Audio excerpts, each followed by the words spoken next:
Oh, hi. Hey guys, welcome back to another episode of Blackdot Miniatures and Paints. Sorry we've been gone a minute, but I swear I've got a good excuse. This episode is going to be a little bit different. This is 3 years later, my painting progression. This is going to be more of a monologue than it is an actual painting tutorial. Obviously, I have the colors posted up, I have the paints, I'm showing how it is painted. However, we're going to be talking about 3 years of life's progression. So like I said, I've got a good excuse. I'm bringing a new miniature painter in the world. Check this out.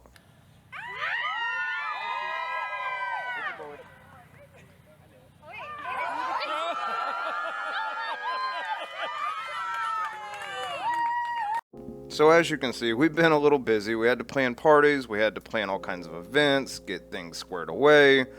First time being a dad, so super excited, but there's a lot of shit that changes with it. So that's where we've been.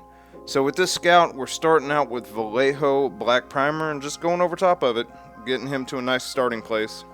So next we move on to the Indigo and White Ink. You've seen this probably a million times on the channel if you follow me. It's super easy. All it is Indigo Ink, White Ink. You start mixing that up 1 to 1, 2 to 1, just turning it to a nice Space Wolf's Gray. I really have to recommend doing this, guys. If you have not sat down and done a side-by-side model, how many years in the game, how many years later, and paint the exact same model, definitely do it. It really gives you a great opportunity to look at the model side by side instead of one at a time and see where you have developed, where you have changed, where you have really improved in your painting style. So if you do have the ability, the availability of an extra model that you can just side by side paint, really you need to try it. You need to check it out. If nothing else, get those fake internet points with it, okay? So we moved on to Bugman's Glow. We're just doing a nice base coat for all of our skin. With us coming through with such a light color for the Space Wolf's armor, not a problem putting this down in one coat. We then move on to Rhinox hide. We're just knocking out all the pelts, all the boots, all the gloves, anything on him that would be brown. So whenever you do get your side-by-side model, if you can, it's more optimal to get 2 of them. Unfortunately, these scouts sell for about $35 a box, and they are essentially just mailboxes on the field. They just stand there and do nothing. So not really worth it. But if you can afford it with some Space Marines, definitely recommend that. For the khaki on his pants, we come through with Baneblade Brown. Honestly, this was a pretty dang good color. I was looking for a true khaki. I almost purchased some Vallejo khaki. We found the Baneblade Brown in the stack and decided to use it. It's a very good khaki color. It just has some problems with coverage, so keep that in mind.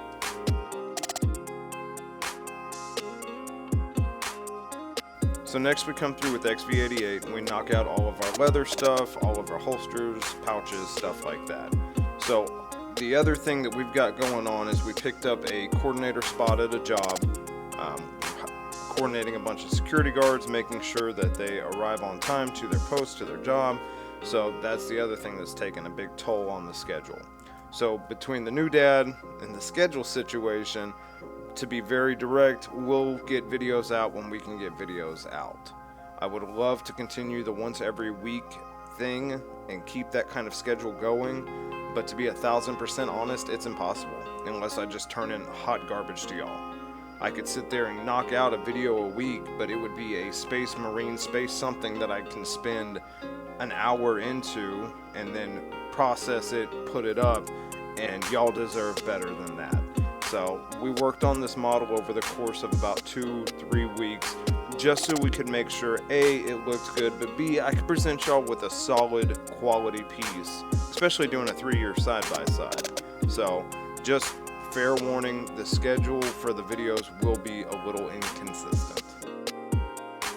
So for our metallics, first we come through with Retributer Armour. That's for all our golds. Silvers, we're coming through with S75 Thrash Metal. Again, I recommend this color a lot. It's pretty good. I have to give credit where credit's due on this color. It's dang good. Leadbelcher is always a good color, and it's treated me well over the last 3 years. But at the exact same time, this is a good color. It applies well. It applies usually in one coat. Sometimes the Leadbelcher can be a little bit thin. So I would like a little bit of interaction from y'all in the comments on this video if you could, and if you'd be willing. I'm terrified. Dead ass, we're terrified. Not only do I have to bring another miniature painter into the world, but I gotta bring a friggin' person into the world. Teach them how to person. I can barely do that. We can barely adult as it is. And now I have to teach something else to do it. So, guys, if y'all have any tips, man, throw that in the comments. Let's have a discussion about it. Maybe I can get something useful from y'all for once. You know, this relationship can go both ways, because I don't know what I'm doing. You know, you look at the internet, you look at all the stuff online, and you sit there and go, oh yeah, everyone has completely dissenting opinions, but they're all from different backgrounds, different areas and walks of life. So maybe there will be a little bit of consistency among miniature painters. You know, we got to be consistent with our paint jobs. Maybe we'll be consistent with our ideologies. I doubt it. But yeah, if you got some tips, tricks, ideas, guys, let me know. Drop that in there. We'll talk about it. So we move to our normal trifecta of washes. Start off with Agrax, switch to Reikland Fleshwash for all of the flesh, and then switch to Dark Tone for all the silver bits on him. So typical workup with all of that. Nothing exciting whatsoever. So the other thing that we've got going on is we are literally drowning in plastic, right? We've got multiple Battletoads, Fabius Bile, I think is how you say his name, Duke Nukem, a Land Raider, a model car that we need to paint, Altera from Robbie the Robot, or from Forbidden Planet. We have shit to paint. We've got a Eldar Uthlane, I don't remember what he is, Eldrad Uthlane. We've got plastic. We've got a Stormfang gunship. We got everything. So, if you guys have something y'all would like to see, let me know. That way I can start trying to bring y'all content, prioritize what it is. Now, I can't guarantee how long it'll be before y'all get a video. Like I said, life. But at the exact same time, if I can prioritize something, get a request on something, that's what I have on hand, that's what I have on deck. So, let me know. We'll get it knocked out. We come through with Cadian Fleshtone. All we're doing here is going through and highlighting all the major muscle groups. We're trying to just make sure that the flat Bugman's glow that we wash down has a little bit of diversity to it, a little bit of interest to it. We're showing the muscle groups. We're going to sit there and really prioritize on his face, because that should be the focal point. So with the face of this, we are really trying to make sure we just leave the Bugman's glow in the deepest recess. All the undersides of the nose, undersides of the lips, anywhere where a shadow is going to naturally fall on the face, we're going to leave a shadow there. Beyond that, we're going to a pretty consistent base tone of Cadian Fleshtone, and we'll work up from there. We'll sit there and add our highlights and what have yous. So to start highlighting up our pants, we come through with Baneblade Brown and Pale Flesh mixed 1-to-1. All we're trying to do here is hit the high points of any of the folds of the fabric of his fatigues, his khakis. So just be a little bit selective. I'm using a 0 brush here, and maybe a 1. I think it's a 0 though. I do have to make a recommendation to you, if I have not already. The Scale Color Scale 75 Kolinsky brushes are very good. They're extremely affordable. I think I picked this one up for $7.50, and this has been my battle workhorse for about a month now. The tip is perfect. Everything is really, really nice on it. So definitely recommend y'all getting some of these. We moved to Skrag Brown and Rhinox hide mixed 1-to-1, and we're just trying to focus on the highlights, leaving the Rhinox hide behind on the boots, on the gloves, any of the dark leather throughout them. We are going to wash this back down in the next step because it does get a little bit orangey. We want to make sure we control that. But this is actually a very good workup for Rhinox hide. You mix it 1-to-1, you don't even need to go to full Skrag Brown. It just gives a very nice orangey leather color, like a true cowhide. Here's us using the Agrax on there. Nothing crazy, just throwing that down, giving it time to dry.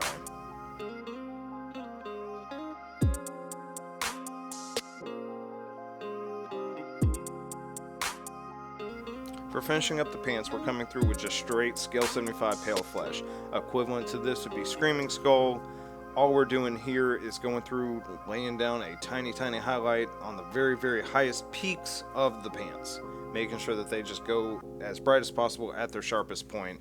Just be careful not to overdo it here. If you overdo it, it can get a little bit janky on you, so careful. So we come in with Mepheston Red. Earlier we laid down Corn Red, and we're just trying to put a nice glaze of this brighter color in the center of what we laid down with Corn Red earlier. Obviously, whatever pack marking you want to do on the shoulder pad, up to you. We will. So for the boots, we're coming through with Rhinox Hide and Skrag Brown. We highlight up the heavy bolter with some Eshin Grey, and then we start laying down some work with our Cadian Fleshtone and Pale Flesh mix, just to bring the skin to a higher point. So one of the things that I've been trying to rack my mind on for the last couple weeks since I got this video idea is, what have I really learned? What have I taken away? What has been the biggest thing, bang for my buck, that I have learned that has just improved my game, or a tool that I have gotten that has just improved my game with the miniature painting? Honestly, it's wet palette. If you have not heard of these things, there are so many videos out there. I even thought about making a video, but again, there are so many out there that we chose not to. It just thins down your paint for you. It takes the dummy work out of it, because that's the biggest problem I think new painters have, is they come to it with a very unclear, unsure, I know it's supposed to be thin, but how thin? Now it's too thin, now it's too chunky, and it just really confuses it. The other thing is the paint sitting there drying up. If you put it on a glass tile, if you put it on a paper plate, it dries up very rapidly, and you're having to sit there and fight the different consistencies of the paint during the process. So if you get a wet palette, it pretty well stays wet, it stays saturated. If you need to come back to it days later, it's still there, you can get back to it, but it's really going to make it harder for you to go too chunky with your paints. The other thing is just getting a nice tip on the brush. You know, I used to always sit there and force the paint up into the ferrule, force the paint onto the metal, just get as much paint so I could slop it on. Be careful, relax, chill out. We're doing this as an enjoyment, a hobby. We don't have to work super hard and get all the paint down at once.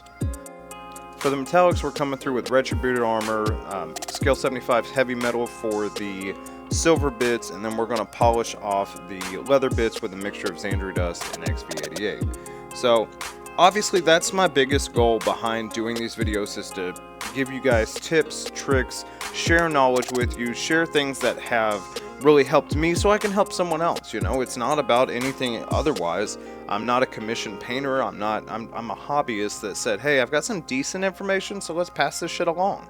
So I really want to suggest, I really want to stress to y'all, do this. Go find one of your first models. Go find that dumpster fire of a model we all started out on, and go, hey, what can I do with it now? How does it look now? How have I improved? Because honestly, this was a dramatic improvement for me.